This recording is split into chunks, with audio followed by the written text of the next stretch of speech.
the City of Whispers, and the origins of a dark art. The greatest lie the devils ever told was that the power of God could be stolen. This is the story of that lie, a dark pact made between the ambitious magicians of ancient Babylon and the rebellious Jinn who taught them forbidden secrets. To hide their crime, they slandered the name of God's noblest king, Prophet Sulayman, Solomon, peace be upon him, claiming his miracles were mere sorcery. The Qur'an, in its eternal wisdom, unravels this entire deception, starting with the words, "And they followed instead what the devils had recited during the reign of Prophet Sulayman, peace be upon him." Have you ever wondered what dark secrets lie buried under the sands of ancient civilizations? And could invisible beings born of smokeless fire truly offer humans power at a price too terrible to imagine? Our story begins in the sprawling, magnificent city of Babylon.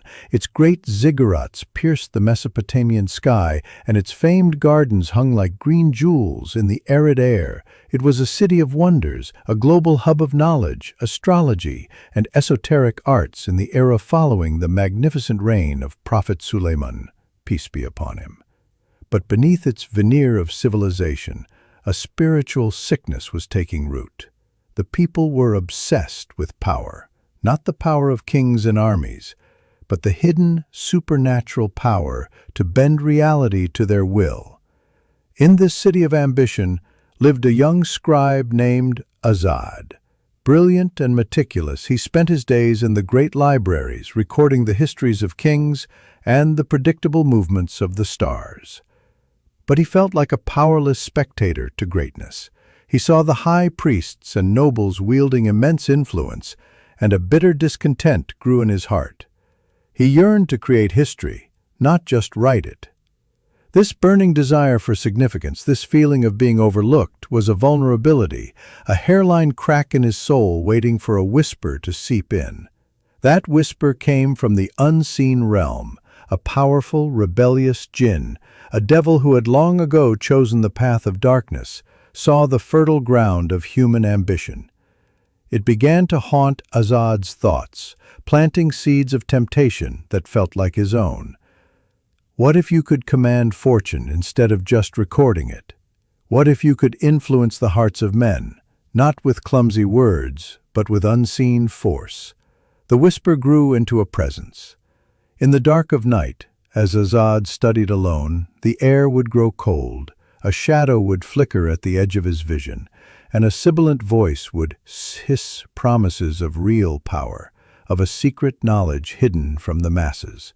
It spoke of magic. The Jinn's intention was not to empower Azad, but to ensnare him, to use his ambition as a gateway to corrupt humanity. Azad, mesmerized by the promise of becoming a master of his own destiny, listened with rapt attention. He was being offered a key to unlock the hidden mechanisms of the world. He agreed to learn, but the price for this knowledge was not gold or sacrifice. The price was a test sent directly from the heavens, in a form no one could have expected. The test of the angels and the unholy pact. The path to forbidden knowledge did not lead Azad to a dusty scroll in a forgotten temple. Instead, the whispers of the rebellious Jinn guided him and the other seekers of Babylon to a bizarre and terrifying public spectacle. As the Qur'an narrates, two beings descended from the heavens and walked among the people. They were not Jinn, they were angels sent by God as a direct and open trial for the city. Their names were Harut and Marut. What happens when heaven itself seems to offer you the keys to a forbidden kingdom?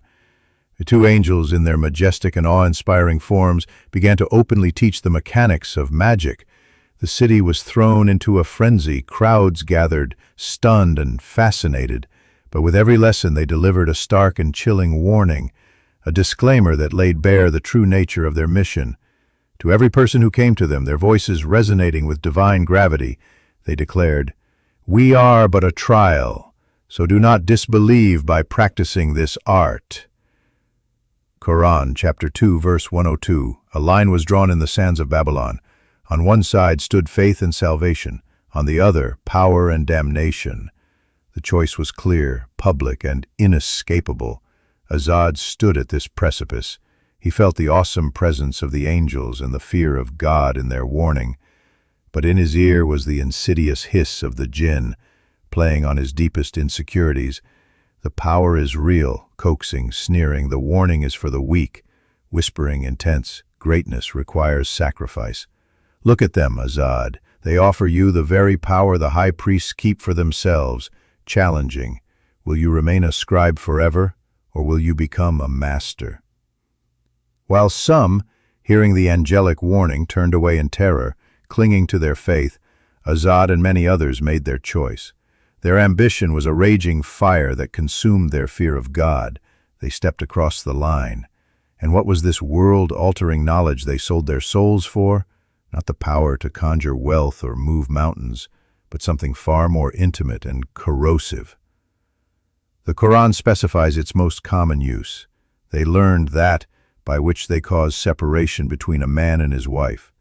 It was an art of social destruction, of implanting paranoia, creating illusions of infidelity, and breaking the most sacred of human bonds through whispers, incantations, and rituals fueled by their unholy pact with the Jinn. Gravely, by choosing to learn, they had willingly entered into a covenant of disbelief. The Jinn now had human agents to spread their corruption, but to make their dark art more palatable, they concocted a masterful lie. They began to attribute their magical knowledge to Prophet Sulayman, peace be upon him. The slander spread like a plague. Sulayman was not a prophet, but the world's greatest sorcerer, and his magnificent kingdom was built on this very magic. Azad, now a powerful magician, finally gained the influence he craved. People came to him in secret, paying him handsomely to solve their rivalries and ruin their enemies. He was feared, he was respected, and in the dead of night, when he was alone with his power, he felt a cold, dark emptiness that no magic could ever fill. Somber, the prophet's innocence and the divine verdict. Gravely, the lie about Prophet Sulayman, peace be upon him, was a brilliant deception that poisoned his legacy for generations. His God-given miracles, his command of the wind, his understanding of animals, his authority over the Jinn were twisted and presented as evidence of sorcery. This falsehood allowed the magic of Babylon to flourish under a false banner of legitimacy, spreading social decay throughout the land. Homes were broken, trust was shattered, and society was poisoned by suspicion, all at the hands of men like Azad, who wielded this dark power. Thoughtful. But how does mercy reach a noble prophet whose name has been unjustly tarnished by history? Reverently. The resolution and the ultimate divine intervention did not come with an army, but with words from heaven.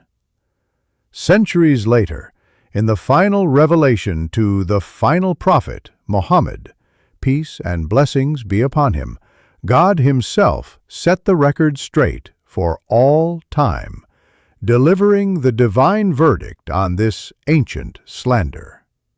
He revealed the continuation of the verse in the Holy Qur'an, a powerful exoneration of his prophet.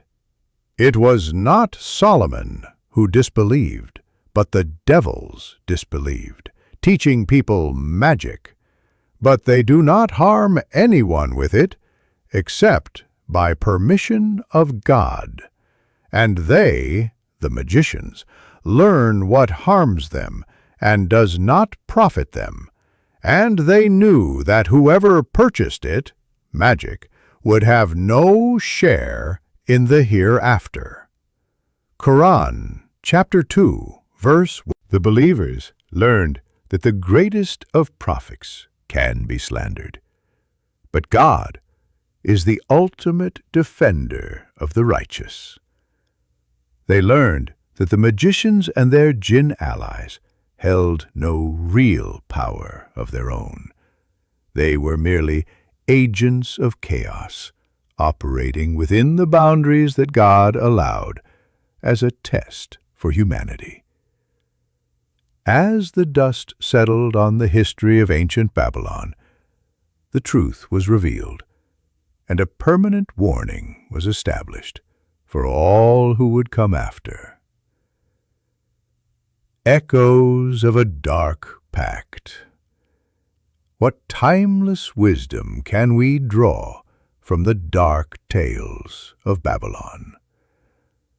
The story of the magicians, the jinn, and the angels Harut and Marut serves as a foundational lesson in Islamic creed about the reality of the unseen and the clear, bright line between faith and disbelief.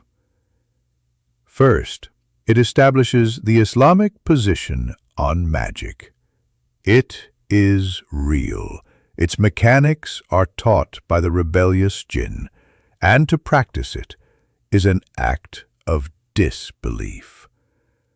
The story of Harut and Marut was not a divine endorsement of magic. It was a specific, intense trial.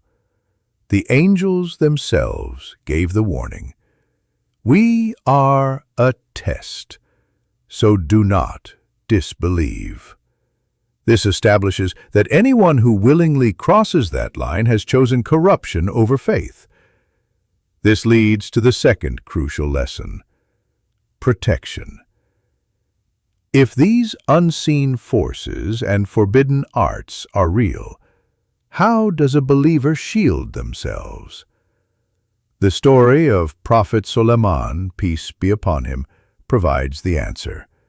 His power came not from incantations, but from pure submission to God. For all other believers, that protection comes from the Qur'an itself. Prophet Muhammad, peace and blessings be upon him, specifically taught his followers to seek refuge in God from such evils, most powerfully through the recitation of the final 2 chapters of the Qur'an, Al-Falaq and An-Nas. Surah Al-Falaq has us seek refuge from, among other things, the evil of the blowers in knots, a direct reference to the practices of sorcerers. The story of the scribe Azad is a cautionary tale for our modern age. His lust for power, his willingness to ignore divine warnings for a shortcut to greatness, is a timeless human flaw. Today, the magic may not be from ancient Babylon, but the temptation is the same.